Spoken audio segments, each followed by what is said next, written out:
If you're looking for a quick and simple solution to keep some of these things off of your workbench and everywhere else in your area, and generally just keep your shop a little bit cleaner, this is the video for you. We're going to take a small, simple project that anybody can do and create a little bit of shop organization. Let's get into it. I'm just going to kind of explain what I'm doing here. This is something I need for my shop. This is basically a hand tool holder.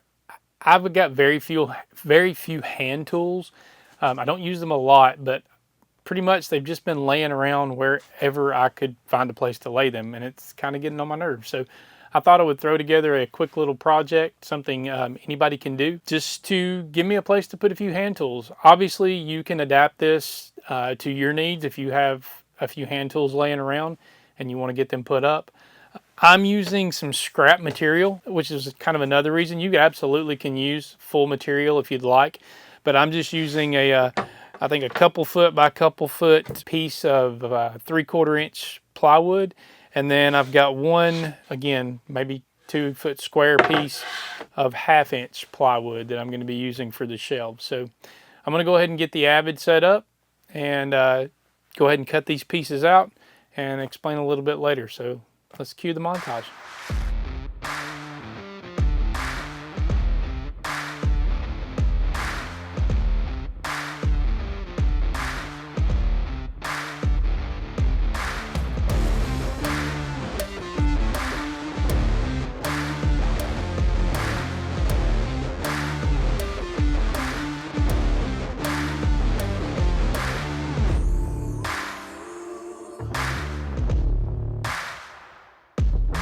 Okay, so we've got all these parts cut out. Yeah, I did run mine a little faster, but you can also run slower, so feeds and speeds are going to depend upon your machine. You could certainly cut this out of any material that you wanted to. Again, I'm just using some scraps because a lot of people have scraps laying around, and if you wanted to go get you even just a small 2x4 sheet of plywood, you could also use this for the same thing. So it's pretty simple. So if you made it this far, I want to take this second to let you know, if you want to join us over on CNC with me, is a new community for CNC makers. A lot of fun. We have a ton of fun over there. It was created by Hamilton Dilbeck.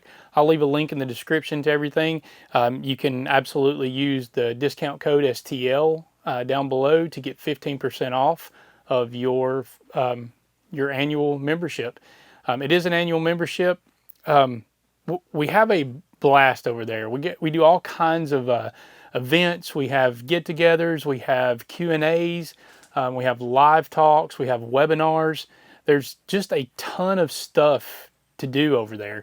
It's a lot of fun. I'm also one of the instructors, along with another couple of instructors. I'm not sure when these videos are coming out, so I don't want to give their names just yet until every instructor in the beginning has been announced. But if you want to come over there, I will be uploading some type of file and tutorial once a month of these little projects. They won't all be shop projects, but I'll have a couple of things that's going to be different levels. But the cool thing is, with all of these ones we upload on here, for the basic design, you can use simply 3 bits only.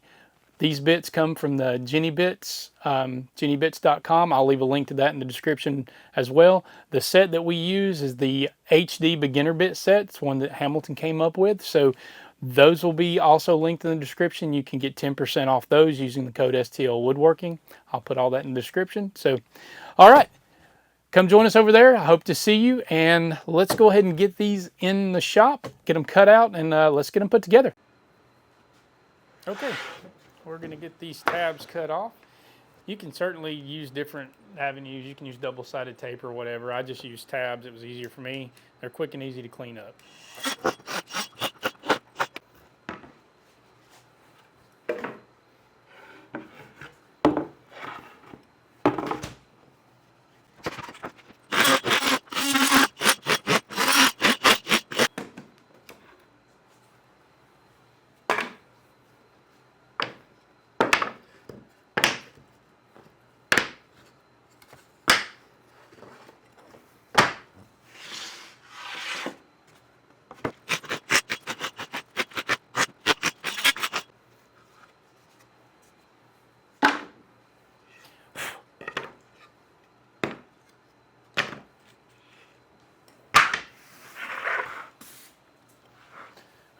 got them cut out. Now I am just going to do a little bit of sanding on these, and I'm going to take them over to my router table actually real quick and just knock these tabs down.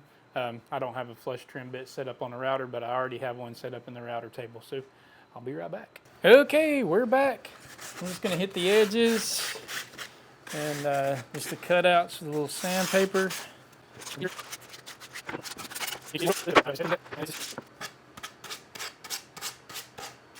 Again, it's shop furniture, technically.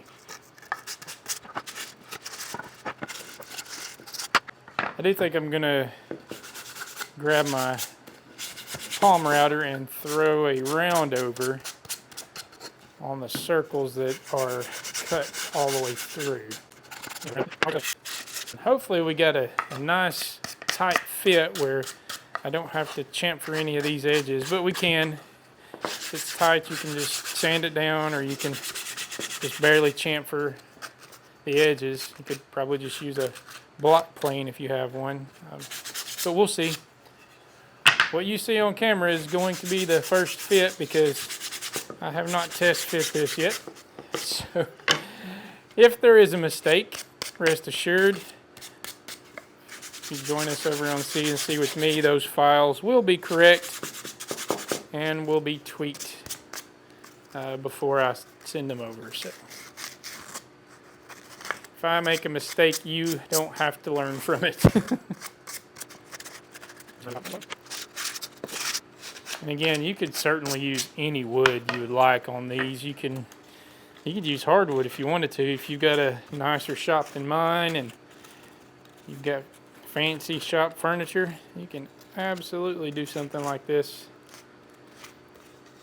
Or if you wanted to sell these, you could by all means sell these. It's another benefit as well. If you're over there with us on CNC with me, any of the files I know that I make, you can definitely have, and you can't sell the file, but you can certainly sell the product you make with the file. Absolutely.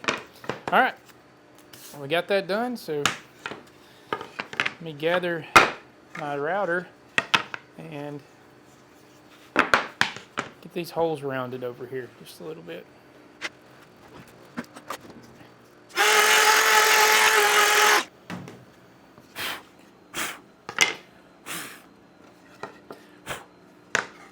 All right, looks good to me. So now let's do a quick little test fit to see how close we got. This is our bottom piece. See if we get a nice little friction fit. Man, that's okay. I don't think we're going to have to fix this file. That's pretty dead on right there.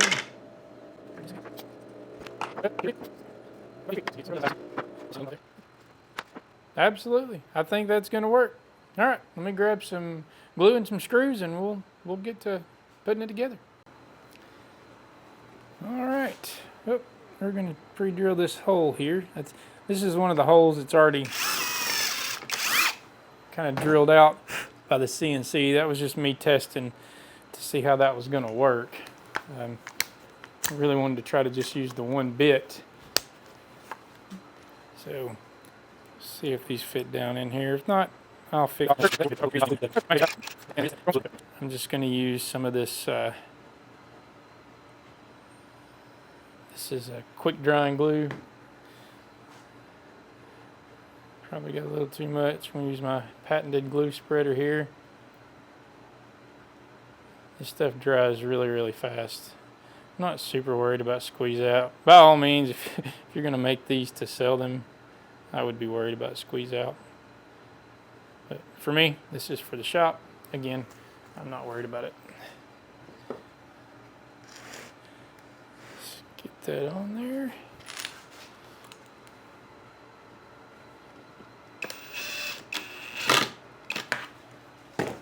Great.